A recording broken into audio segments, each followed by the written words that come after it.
Journey to God's House, Chapter 11, entitled Seniority, It's the Only White Meat.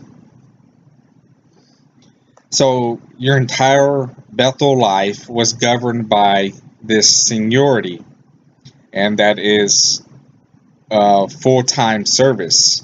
You can gain this seniority by pioneering or doing missionary work, or being a circuit or district overseer, or serving at Bethel.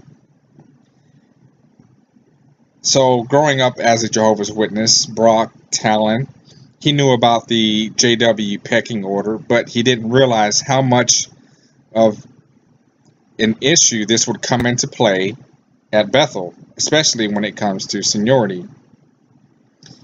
First case in point is rooming. When he first arrived, he was assigned a room with 4 other single brothers. This wasn't an apartment, it was a room. A room with 4 other single males. Having to wake up, take showers, get ready, and to be at a dining room table at 7 a.m., living with and sharing one bathroom with 4 other dudes. Kinda nuts. But how could you get a better room, you ask? Well, in order to get a better room, you could bid on a room that opened up, but people with longer full-time service simply bid each year on the best rooms. This room bidding process simply meant that the biggest dogs in Bethel got the best rooms. Now, since Brock Talon didn't pioneer or anything before he came to Bethel, that means he came in with 0 seniority.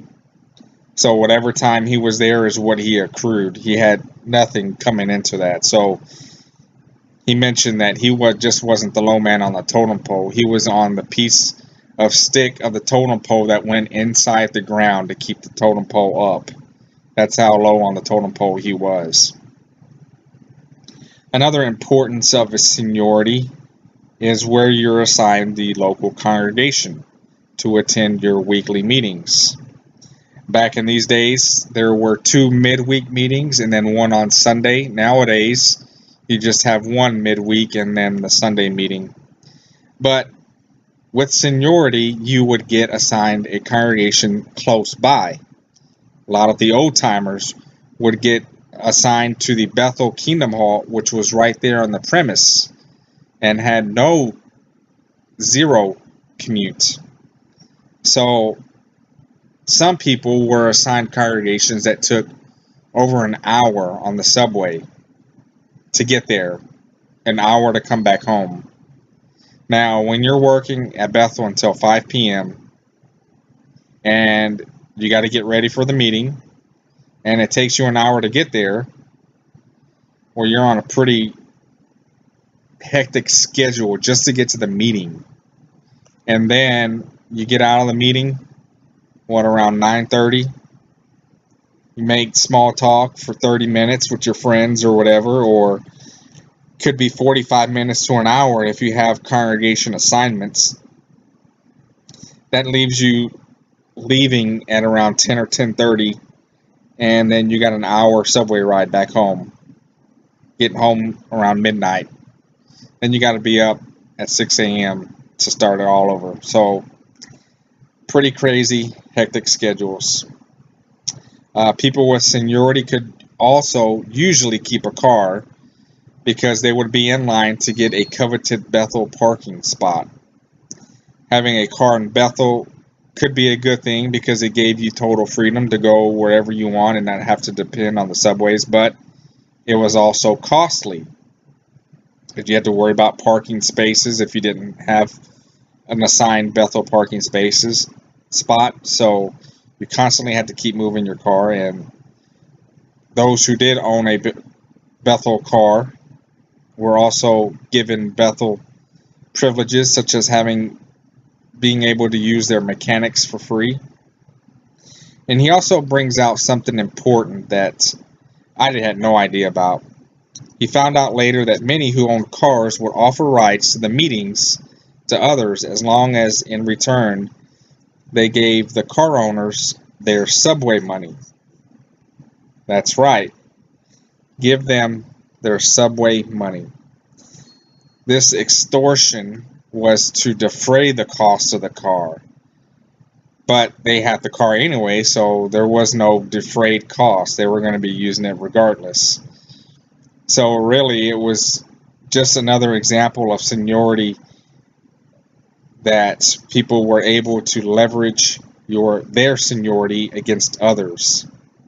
And so it just kind of shows how greedy people are. I mean, if you're making a small stipend every month, every penny counts.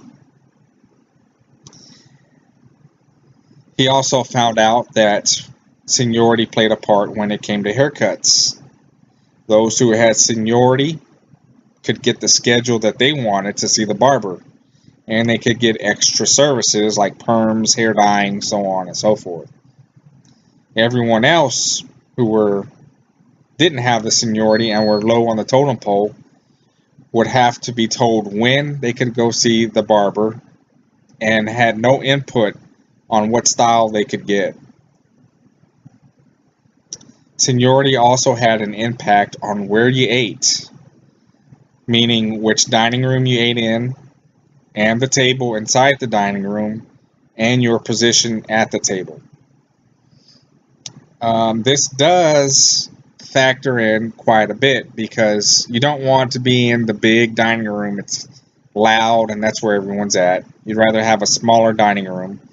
You'd also want a dining room where your residence building was at, because then you'd have to walk to go for your meals, and that's a hassle. I had to do that every morning when I was working as a temp worker. My location of my residence was somewhere far away from where the main dining rooms were at, and that sucks.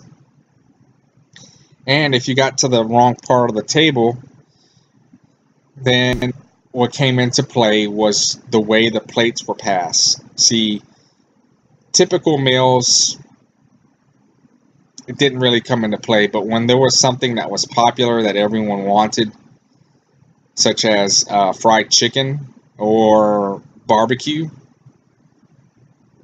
Korean barbecue, Chinese food sometimes, well then if you were on the opposite end of where the plate was being passed around, then you just got the leftover scraps.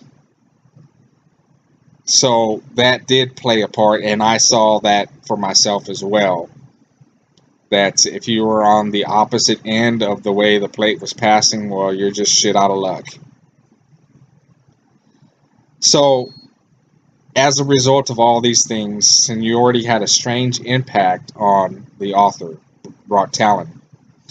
Growing up, he didn't have a lack of anything or a want of anything. His parents pretty much provided whatever he wanted, and if they didn't give him what he wanted, then he just got a job and paid for it himself. So he didn't lack for anything. But in Bethel, that completely changed because of this seniority issue.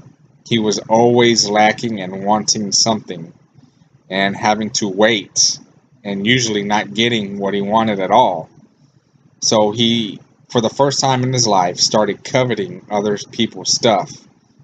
He suffered from envy for the first time in his young life, and it was all due to Bethel. And he mentions that it was ironic, after leaving God's house, that he found himself actually wishing for more material things, as well as desiring position in life. More than anything, he started having those desires than if he had not gone to Bethel at all. You would think that being at the house of God, such a religious institution, that it would teach you not to be materialistic, but it had the opposite effect. He no longer took for granted having a nice car, a good desk, or things like that, or even having the best portions of food. For the first time in his life, he wanted nice things, and he wanted lots of them. Nothing wrong with that. He also wanted, quote-unquote, seniority in life. That is, the pull to get what he wanted when he wanted it. Bethel taught him all of that. So it got so bad there that he mentions he found himself just wanting for that juicy chicken breast that he never seemed to get at the dinner table. That was because at Bethel, Senority was the only white meat. This will conclude this chapter. Stay tuned for the next. Thank you for listening to my summary of the book, Journey to God's House. Post your comments, like and share this video, subscribe to my channel, and stay tuned for the next chapter.